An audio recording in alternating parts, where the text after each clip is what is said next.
Welcome back, everyone. We are now ready to start our second panel discussion, so please take your seats.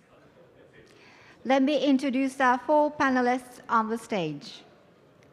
Mr. Muraoka Tomohide, Chief Engineer, Sustainability Co-Creation Unit, JGC Holdings.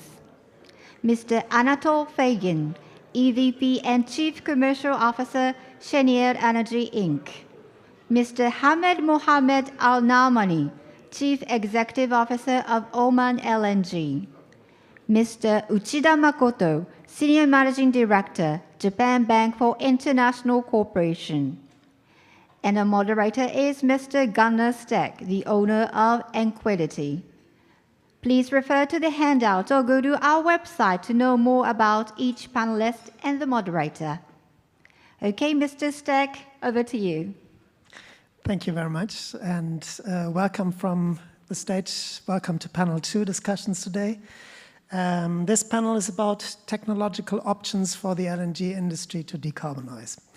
I think we've heard a lot of agreement today on the political level that this needs to accelerate, that is a given that the LNG industry, in order to survive, in order to earn its place in the energy transition, needs to decarbonize. And this panel will be about discussing options to do that, technological options, the challenges that come with those options, and the state of implementation within the industry on the ground. I'm very pleased to have 4 very expert members on the panel covering different sections and different roles in the LNG industry. And I'd like to start with you, Tomohide, and ask you a question. What are those options that we have, technological options to decarbonize the industry? I think you're best placed to speak about those from your vast experience in different projects. JGC has, I think, over 50 years of experience in upstream liquefaction projects. So please, what are those options that we have? Thank you very much, Gunnar. Well, good morning, everyone. I am Tomohide Muraoka, Chief Engineer of JGC Holdings Corporation. Well, JGC, thank you very much, is engineering companies. And we have designed and built 48 LNG trains that account for over 30% of total LNG production all over the world. By leveraging our experience, we are offering a wide variety of low-carbon LNG solutions. So with regard to the key questions, technical challenges, we understand a range of low-carbon LNG solutions already incorporated into the liquefaction plant. For example, this year, we have received an order from ADNOC for Ruwais LNG project, which is motor-driven LNG plant powered by renewable energies. And we are constructing LNG Canada project, which is hybrid design incorporating electrification by hydropowers. Well, for other decarbonization in the existing LNG plant or new plant, we understand there are 3 main solutions. One is CCS, or CO2 in the natural gas. And the second is improving plant efficiency to reduce fuel gas consumption. And the third, reducing flaring and venting during normal operation. In response to these emissions, JGC have provided our technology like a high-packed dry fogging system, and sometimes our consultation service to achieve zero flaring operations. And the downstream side, CO2 from combustion. We understand building CCS network is really important. So right now, we are working with Petronas and the Japanese partners to establish Asian CCS network with the support of JOGMEC. In addition, we recognize methane abatement in LNG value chain is really important. So we are working with JOGMEC to develop technologies and methodologies for quantification of methane emissions. We believe this will contribute to JOGMEC Green Initiative and the reduction of methane emissions throughout LNG supply chains.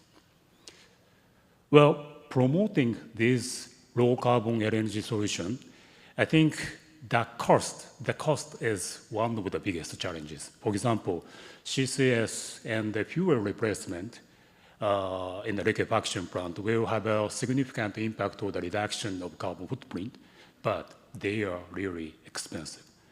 So the cost may significantly affect the competitiveness of low-carbon LNG in the market. Well, in this viewpoint, I hope the IEA study, roadmap study ongoing, will play a, crucial role to balance the cost issue with the importance of low-carbon LNG. And if we can compare the use of low-carbon LNG and the hydrogen in Japan, for example, we may be able to see how low-carbon LNG is currently superior to other carbon-neutral energy like hydrogen in cost and the carbon footprint point of view. Well, on the other hand, I think one of the challenges in the IEA study is how to estimate cost. Because nowadays, even engineering companies have difficulty to estimate the cost due to the recent spikes in the materials, equipment, and labors. So I think the careful consideration is required for the cost estimation in the studies. Well, finally, natural gas and LNG will play a crucial role in the transition towards carbon-neutral society. So it is really important to encourage LNG supply chain to be environmentally friendly without compromising competitiveness. In order to address these challenges, we understand not only technical challenges, but also supportive regulatory framework and finance schemes. And finally, I think public perception will be essential. Thank you very much. Thank you, Tomohide. That's very interesting insights. You've talked about CCS, which is obviously in the upper range of cost for decarbonization policies. But I think I've read in one of the publications about the Clean Initiative that, for instance, avoiding methane emissions, well, we all know it's one of the cheapest options because it's about leak detection and repair, for instance, and it's going down. One of the numbers mentioned is $5 per ton of CO2 equivalent. So that's a rather cheap option. From your experience, is that kind of cheaper technology options, like providing leak detection and repair, swapping, or replacing seals, wet seals, dry seals, is that something the market is investing currently heavily in?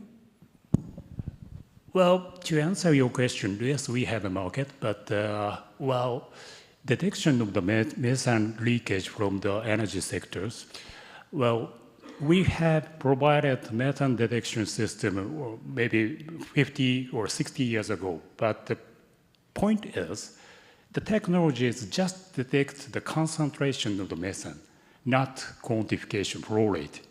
But because in view of the energy sectors, it is really important to detect methane leakage a little bit, and the alarm goes off, and the operator run away. This is really important. So they didn't care about the flow rate. But right now, we need to know how much methane leakage happened. So that's why quantification technology is not in the market right now. So that's why we are developing this technology with JOGMEC in our R&D for the market development right now. Thank you, very interesting. Let me turn to you, Anatol, engineer. We just heard quantification. That's on everybody's mind. I think Shenyang is doing quite a lot of work in terms of quantification, monitoring, and reporting. Can you tell us what your company is doing in order to walk this roadmap of decarbonizing the industry? Absolutely, Gunnar. Please allow me to add our thanks on behalf of Cheniere to Your Excellencies, distinguished colleagues and friends. Of course, thanks to Meti for once again organizing this wonderful event and allowing us to be a part of it. I'm honored that for Cheniere, we have had the pleasure of attending the majority of the producer-consumer conferences. Unlike some of our friends here, we are about a quarter century behind Australia in terms of establishing exports. So we only started exporting from the US Gulf Coast in February of 2016. And the first time we had the privilege of being on one of these panels was in 2017. I go down this history, this timeline, just to lay the groundwork for 2018, which is when Cheniere unveiled its climate principles. And just like was already mentioned, the climate principles have 4 components to them. They are science, transparency, supply chain, and operational excellence. All 4 are absolutely critical in addressing the questions that we've heard raised throughout the day. One of the things I realized recently is we call this for LNG the trilemma. I actually think that's a terrible word. It implies 3 bad choices. We're actually of the view that all 3 dimensions of affordability, security, and sustainability will be delivered by the LNG value chain, and I'll walk you through some of the components that Cheniere is contributing to this. In 2018, we unveiled these principles. The world didn't see much from us for a couple of years as we launched a very multifaceted process to start quantifying and to start having actual measurement. The blessing and challenge of the North American system is that it is massively distributed. Cheniere in particular buys gas from 70 to 100 different entities every day. We move that gas on about 24 different systems that we control.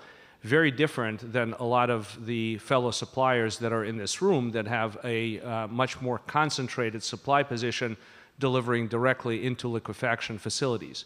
So we've had to work with our producer partners, over a dozen of them. We've worked with our pipeline partners and our downstream shipping partners beyond our Scope 1 efforts. On our Scope 1 efforts, we joined OGMP 2.0 in 2022. As many of you in this room know, in order to achieve gold standard for OGMP 2.0, a methane target has to be set within 3 years. You should expect to see that from us imminently. We are fully committed, and we think that that is a wonderful model, and we love what we're hearing lately, obviously as supporters of clean initiatives, the Clean Initiative, and also the efforts that the IEA has undertaken on this front. So the world coalescing around OGMP 2.0 and IMEO's efforts, I think, are a very good path forward, and I think the industry will surprise you with how much it delivers in terms of decarbonization. One of the fruits of our labor, starting in 2022, every one of our cargoes has, that we supply to our long-term customers has had a cargo emission tag quantifying the assessment, our assessment of the emissions profile of that cargo. Now that is based on our peer-reviewed life cycle analysis. That's one of 6 peer-reviewed papers that we've had coming out of these measurement efforts. And while it is early stages, the effort by the industry writ large in North America, which again is very fragmented, I think is a great sign of the commitment and the dedication that you will see not only from Cheniere, but also from its partners along this value chain. We're in the early stages. We're getting actual measurement, as already has been mentioned. The industry is in the very early stages of deploying this, but we will lead the charge as Cheniere on the behalf of the US LNG industry, and we will ensure that over time, the emissions profile of our cargoes continues to decline and meets the climate objectives of our customers and the world writ large. So I think we have to come up with a different name than trilemma. I don't think there are 3 bad choices. I think there are 3 dimensions that the LNG industry will continue to deliver on. Thank you. Thank you, Anatol. The industry will surprise us, but how long will it take, do you think? And what do we need in incentives or the industry needs in incentives to accelerate actual quantification measures to especially before the backdrop of the US market, which you rightly said is quite fragmented, it's quite unique. So what do you think is needed in order to incentivize the industry to do more, quicker? I'm not a fan of broad generalizations either on the supplier side or the customer side. And again, especially when it comes to the North American system, it is a series of challenges. There are benefits. The US, from a standing start, has become the largest exporter, which is a good thing. But of course, it does have challenges that are more difficult to address, again, than an integrated production and liquefaction system. I think it is a combination of carrots and sticks. What you've seen to date is overwhelmingly voluntary. We have said at Cheniere that we don't expect to pay a premium for reductions in emissions, nor do we expect to charge a premium for the foreseeable future. We think that a lot of this effort can be done through best effort, through concentration, through sharing of best practices, and through transparency. We are big supporters in US, to your point on fragmentation and potential bad actors, of the methane rule and the fact that US production system will have to comply with that rule. But a lot of the things that you will see will be voluntary. We are writ large, long-term greedy. So our friends in these efforts where we voluntarily fund the institutions that will provide the assessment of these measurements and this additional transparency, all of that is done on a voluntary basis, and yes, Cheniere is a critical part of that, but so are producer partners like EQT, formerly Pioneer, now part of Exxon, and others. Lots of pipeline companies are contributing to those efforts. All of that is being done because, with all due respect to Dr. Jurgen's comments about the increased demand for natural gas for data centers and hyperscalers going forward in North America, the production function largely believes that its future is the export business, and that is very firmly concentrated in Asia. It is in our selfish interest, with 4,000 trillion cubic feet of reserves, with already the world's largest and growing export function, to make sure that our product is around for decades to come. And the investments we will have to make are very modest relative to the already 45 billion and counting that Cheniere has invested in its liquefaction facilities. So I think a combination of all of the above, voluntary efforts, some amount of regulation, and of course additional investments that we will make ourselves, and you'll hear more about, I'm sure, on the panel as we continue, are all part of that equation. That's very clear. One more question to you. You're talking about relatively modest investments, but still investments that are needed to quantify and to decarbonize the industry. Wouldn't it be justified to ask for a premium for low carbon gas? Well, again, I've said for a better part of a decade that we don't expect to charge a premium for this continued effort and continued decarbonization, in part because what we have been doing from a scale standpoint of investment just pales in comparison to the tens of billions of dollars that we invest in our facilities. Now, in our liquefaction life cycle analysis, about half of the GHG emissions come from upstream of our plant, about a quarter in the transportation downstream of our plant. And of course, for the liquefaction facilities in Scope 1, the methane component is a very small part of the equation. It is mostly CO2 from the combustion and gas processing side. So a lot of the investment is going to essentially pay for itself for the foreseeable future. Our friends at EQT, for example, replaced actuators, saved themselves the gas that was being leaked, and reduced the CO2e emissions by over 500,000 tons per year just by doing the things that should have been done, and again, paid for itself by capturing that previously fugitive methane. So lots of things to come from the industry. Again, the ingenuity and the level of dispatch of these solutions, I think we're just on the starting line of. Thank you, Anatol. And leading over to you, Hamed, you are operating, Oman LNG is operating an integrated project. In comparison to what we just heard from the US perspective, what kinds of experience do you share, and what is different from your point of view? Thank you. Indeed, we're very different, but a bit of the same in quite some measures. We all have the same challenges, the challenges of being able to demonstrate to reduce our emission. We deliver LNG with high availability because we have a market that depends on it, and also our reputation in terms of how we report, the measurements and reporting. For an asset like Oman LNG with now 25 years, what is important is how we bring the whole grid to what the market is expecting. Oman produces gas, but it's not only for LNG export. There is quite a large local consumption, more than 2/3 in the power sector and local industry.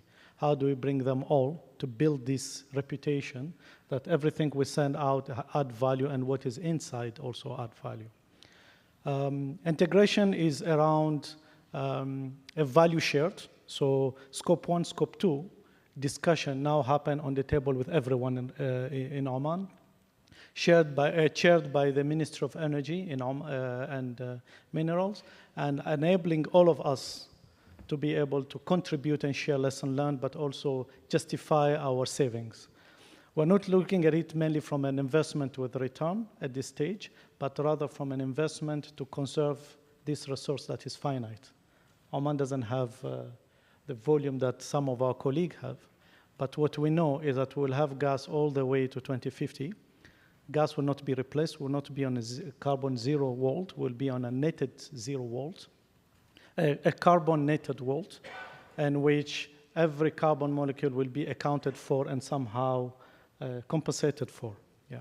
And to do that, we look outside our fence and we start asking ourselves, what is beyond electrification and CCS and the like? Yeah.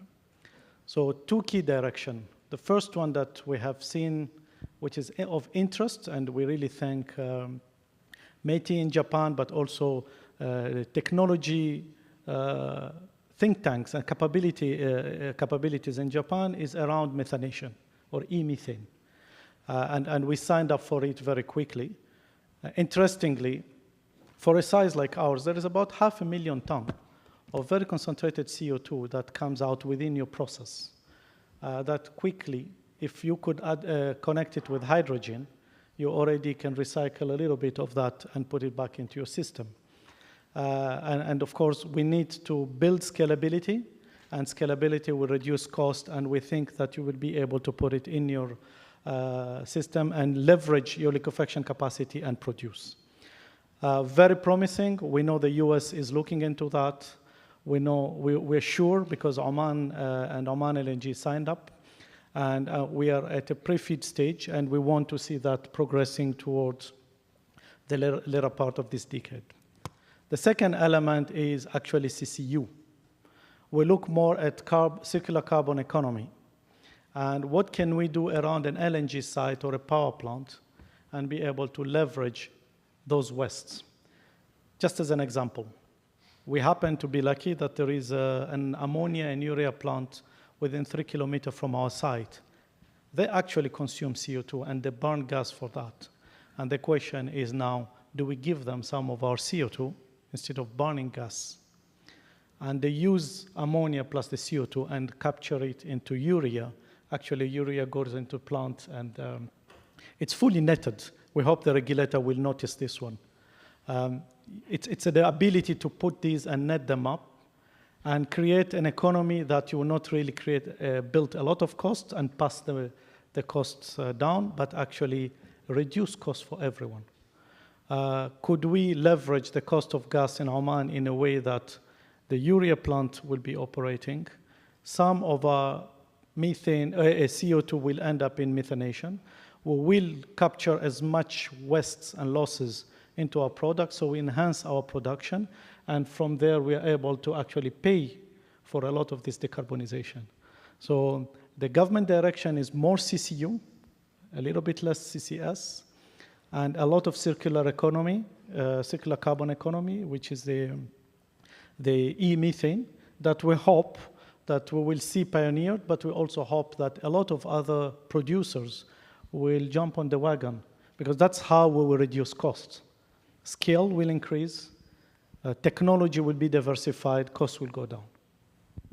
That's an interesting aspect, and it's an aspect of integration beyond the LNG industry, right? So if you mention circular economy aspects, if you mention the urea production in a fertilizer plant, that's actually combining the strength of the LNG industry with other industries around. What do you think, what's needed to see more of those integrated concepts? Yeah, so I'll look at the example of Oman. We have Oman Vision 2040 that drive how the country would go in terms of society, well-being, sustainability, economic growth, and the like. Yeah. Within the Oman Vision 2040, there is a framework around sustainability and the net zero, but there is also quite a number of pillars, including energy. And what you want to ask yourself in this area is how you integrate all your factors. So Oman has committed on a hydrogen economy, to be a leader in hydrogen economy. For us, it was not competition, it's complementarity. So how do we bring hydrogen and consume it? Can LNG consume some of the hydrogen instead of exporting it where there is quite a large cost of export for hydrogen? But again, hydrogen can be used into e-methane. But for that also, there is significant growth of renewable that will happen within the area where we are operating it. And renewable is decreasing in costs and becoming extremely competitive. So electrification plus renewable adds up very, very well.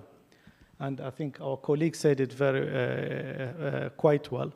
For a site like ours, there is almost 65% of our emissions in what we call the gas-fired machines.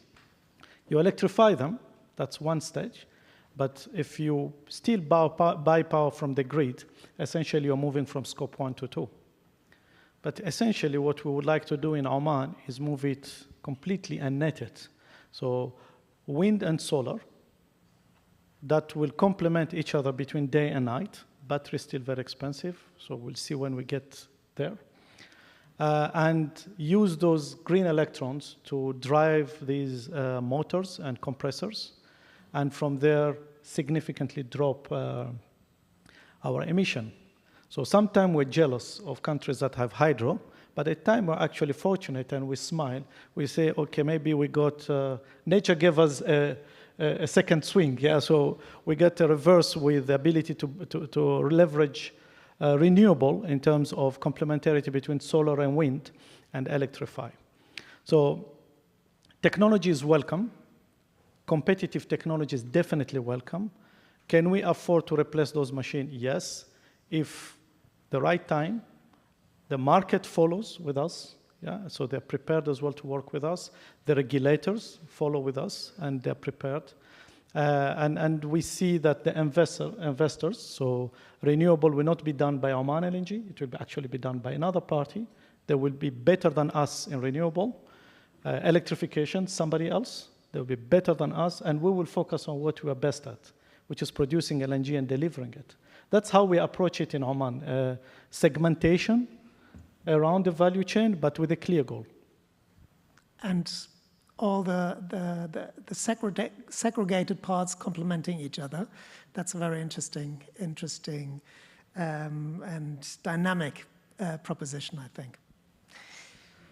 Moving on to you,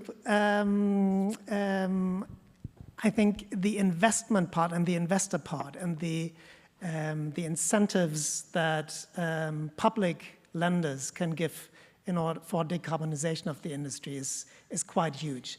Can you talk us through what JBIC does in order to, how do you reflect in your daily work a decarbonization roadmap for the industry?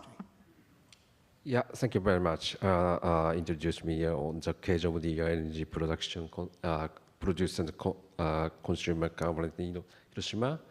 I'm truly honored to have the opportunity to participate in this panel. And we are, JBIC is a policy-based financial institution of Japan. So one of our mandate is to secure the natural resources, especially the energy resources, which is the most important mandate for us. In particular, in the area of the gas, including the LNG, we JBIC have been supporting the activities, activities of the Japanese company in all stage of the gas supply chain, including the upstream gas field development, LNG production, and also the gas-fired power plant by utilizing the variety of the finance menu, debt financing, the guarantee, and equity investment. Meanwhile, the global trend toward carbon neutrality is irreversible global challenge, and at the G7 Leaders Summit held in the Elmau of Germany in 2022, it was agreed that in principle, public finance support for the unabated fossil fuel energy project end at the end of the year 2022. In case of the after that, in case of the year, we are considering our financing for the unabated fossil fuel project, including the energy project. We need to confirm the necessity for the energy security for the Japan, or consistency with the host country, the NDC, under the Paris Agreement, which Japanese government has set out as a requirement based upon the so-called Elmau Agreement. I think there have been various discussions since this morning. Gas, including the LNG, will continue to be very, very important, indispensable as a transition energy for Japan. Also, the many Asian countries have the high ratio of the coal-fired power plant. And we believe that the role of the gas-fired power plant as a transition energy source is also the indispensable in these Asian countries. Of course, in the near future, gas-related business, the use of the CCS is very, very important in the upstream gas field development. Also, in midstream LNG production, the use of the e-drive and gas flare countermeasures also will be important to reduce greenhouse gas emission. These efforts will not only reduce the scope 1 for the gas producer, but also reduce scope 3 for us, financer. This kind of effort will become the increasingly important for the sustainable development of the LNG. JBIC, we updating and announce a medium-term management plan every 3 years. In the most recent management plan, we have stated, and we will strengthen our effort to the secure energy, including the LNG. Also, we will tackle to develop CCUS project and the carbon cycle business, in addition to the development of the renewable energy, including the hydrogen ammonia. JBIC has been working closely with a Japanese company on a day-to-day basis to secure energy and to achieve the carbon neutrality. Also, we have been working with a global gas producer participating in this conference to formulate the necessary financing for the project around the world.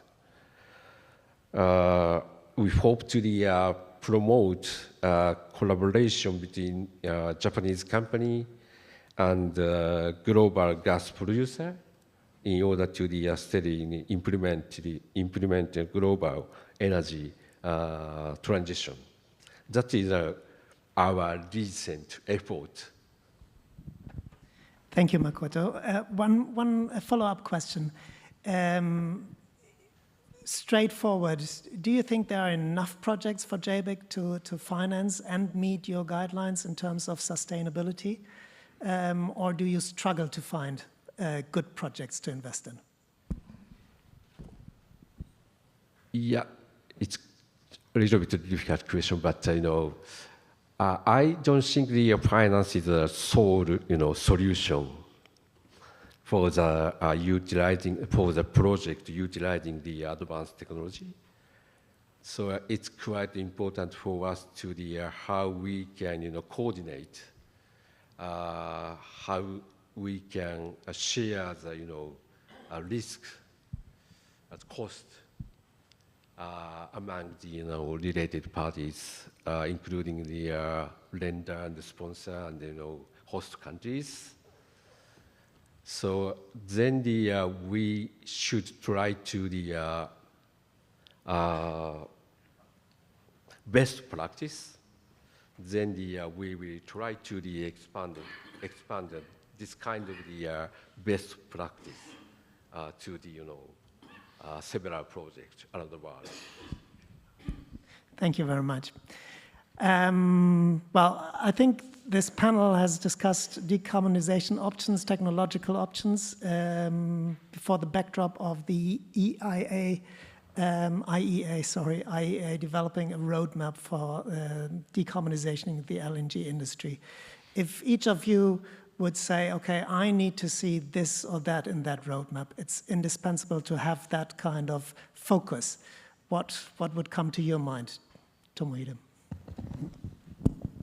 Well, as I said in the first speech, I think it will be really helpful if we can compare the low carbon LNG and the hydrogen usage in Japan, because the usage in Japan in hydrogen is quite unique from the other countries like Europe and the United States.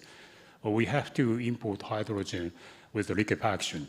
So that's why if the IEA roadmap study can compare the low carbon LNG usage and the hydrogen use in Japan, in view of the cost and LCA carbon footprint, whole carbon footprint, in that case, we may be able to see different aspects for the advantage of low carbon LNG. So I hope this kind of things will be incorporated.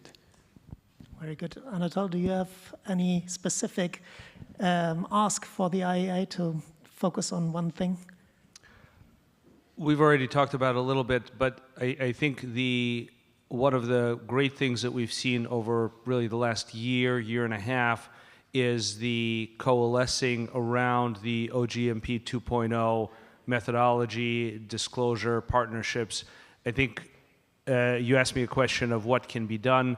I think it is a very heterogeneous answer, really depending on the theater, depending on the actors involved in that theater, but having a unifying sort of North Star that already has the participation of, I believe, every IOC, most NOCs, and a lot of other players in the oil and gas space, and continuing to drive that forward as a unifying sort of source of truth for the industry, instead of everybody trying to reinvent the wheel and coming up with different standards and goals, would be my kind of ask and hope. And I think that that the world over the next 3 to 5 years will see tremendous results of that focus and effort. Very good. So hydrogen, OGMP, Ahmed, what would be your ask to the IEA? I think it will be the same. So I'm not going to repeat, but I think consistency and direction for all of us is welcome. It allows us not to change every time that focus. It also allows us to talk the same language across regulators, producers, the society around us, of course, that are important stakeholders, and the customers. So, and of course, our colleague as well from the investment and the banking. That would help a lot, and it will allow us to really drive a meaningful transition. What is also interesting is the roadmap to 2050 require clear milestones. And there, I don't think, if you look at all the scenarios, let's break them down. Let's start breaking down how 5 years from now would look like, because it takes 4 years to build an LNG plant. It also takes about 4 to 5 years sometimes to put a technology to decarbonize, because you have to wait for the turnarounds and the like. So once we have the definition, the clear milestone that we together as a community, including with IEA, agree in terms of step-by-step meaningful target that will achieve in a short time frame that we can be holding ourselves accountable to each other. Yeah, thanks. Very good. Accountability. And Makoto, your last words. What would you ask from JBIC's perspective to the IEA to include? Yeah, I agree with totally agree with as a panelists, but roadmap by IEA is a very helpful to how we can coordinate, how we can coordinate the solution in order to find out the solution. It's quite helpful, I think. Coordination of the different actors. I think that's very networking, working together in order to decarbonize the industry. I think we've come to the end of this panel. Thank you very much, gentlemen, and I hope you enjoyed it. I certainly did, and thank you again for being with me here on stage. Thank you. Thank you very much, Mr. Steck and the panelists for sharing your insights. This concludes the panel discussion too.